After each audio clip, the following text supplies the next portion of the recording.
this program to give you breaking news. It has just been reported that a Montague by the name of Romeo snuck into a Capulet party late last night. While he was in the party, he wore a mask. Therefore, he was not recognized right away, but a Capulet by the name of Tybalt was able to recognize his voice eventually. Also, he was in the party. He met a Capulet girl by the name of Juliet, in which they instantly fell in love. This is the first time in history where a Capulet and a Montague have looked upon each other with true love.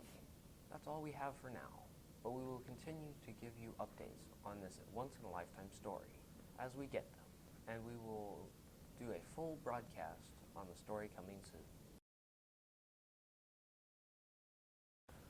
Once again, we interrupt this program to give you breaking news on this once-in-a-lifetime Capulet and Montague love story. It has been reported that earlier today, the same Capulet that recognized Romeo at the party, Tybalt, met up with Romeo out in public uninvited and tried to kill Romeo, possibly out of revenge for crashing the party. Arguably in self-defense, Romeo killed Tybalt, thus he was summoned to be exiled to Mantua.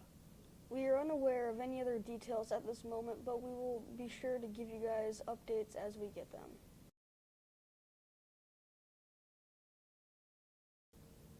Once more, we interrupt this program to give you breaking news. It has just been reported that this morning, Juliet was found dead in her bedroom. The police suspect that she drank a high dose of poison that caused her death because no evidence points to her death being caused any other way. The police are still gathering evidence about her potential suicide, including how and where she got the poison from and if it was truly suicide.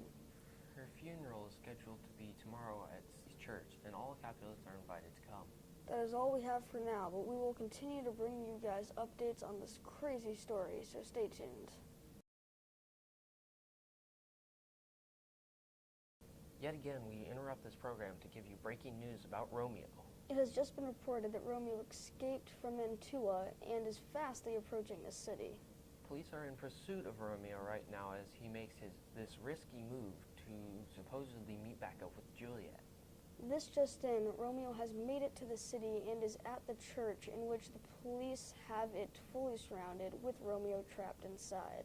No one knows if Romeo has any idea about Juliet's death. Therefore, he probably does not realize that he is doing this all for nothing.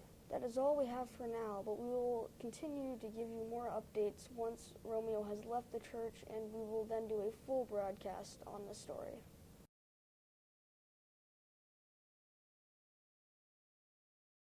Welcome to Verona News. Late last night, Romeo returned to town and went to the Montague Memorial site where young Juliet lay. He then proceeded to commit suicide using a poison after stabbing Juliet, or so it seemed. We'll tell you the story of these two and their love story that lasted 3 days and ended in tragedy. The first day of this story all started in our own town of Verona. Romeo and his friend Mercutio and Benvolio ran into a servant from the house of Capulet, who asked him to tell her who was on the list. So Romeo read it to her and found the name of his recently lost girlfriend. And after he finished, he handed the paper back to the servant. And she thanked him by asking him to come to the party for being so kind. After this, Mercutio and Benvolio encouraged him to go to see if he could find a better girlfriend and stop moping over losing his old one. They hoped this would raise his spirits and make him the old Romeo he was. That night at the party, he saw Juliet and they met. Later that night, he went to her balcony and talked with her, as recalled by her nurse.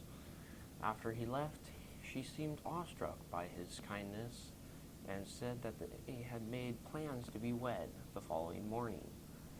The next day, her dad announced that she was going to be married to Paris, a friend of his, not knowing her plans to be married to Romeo later that day. This caused much havoc, and Mr. Capulet said that he fought with her over not accepting his decision and having no clue that she was going to get married to someone. But despite this, Juliet and Romeo got married in secret by Friar Lawrence, a friend of Romeo. After this, they went back to their own homes and said nothing about this. Later in the day, Romeo came upon the fight where Mercutio was slain and Tybalt was killed. Benvolio says that he tried to prevent Mercutio and Tybalt from fighting, but only got Mercutio stabbed under his arm. After they carried Mercutio away, Romeo came back and dueled Tybalt, and very quickly slew Tybalt. After this, Benvolio encouraged him to run away until he learned more. The prince and the others from the Montague house then showed up, and the prince declared that Romeo was banished if he was ever seen in the city. It would be his last. Romeo, after talking to Juliet, ran off out of the city. Juliet then consulted the friar, and he gave her a potion that caused Juliet to go into a deep sleep, where she would wake up at 1 o'clock, and Romeo would show up to get her. But the letter that the friar sent never reached Romeo, and Benvolio saw her funeral and went to tell Romeo that Juliet was dead. After this, Romeo was very irrational and immediately went back to the city. As soon as he was spotted, the police and prince chased him towards the memorial site, where young Juliet lay, unconscious. Romeo locked himself in the memorial and then proceeded towards Juliet. At her side, he committed suicide, only to have her wake up seconds after he had taken the poison, which he had procured on his way into the city. After Juliet woke up to find Romeo having taken the poison to commit suicide, she took his dagger and proceeded to commit suicide by stabbing herself. After this happened, the police and the prince heard a scream and busted open the doors to find the two dead next to each other.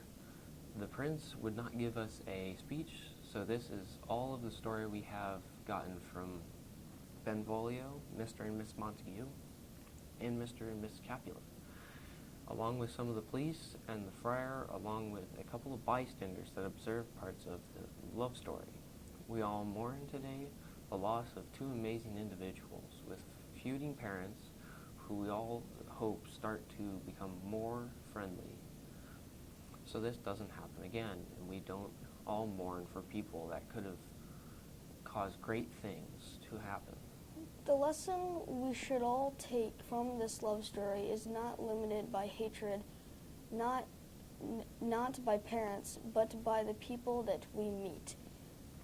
We bid you farewell and hope to see us all in better spirits tomorrow. For now, Verona News signing off.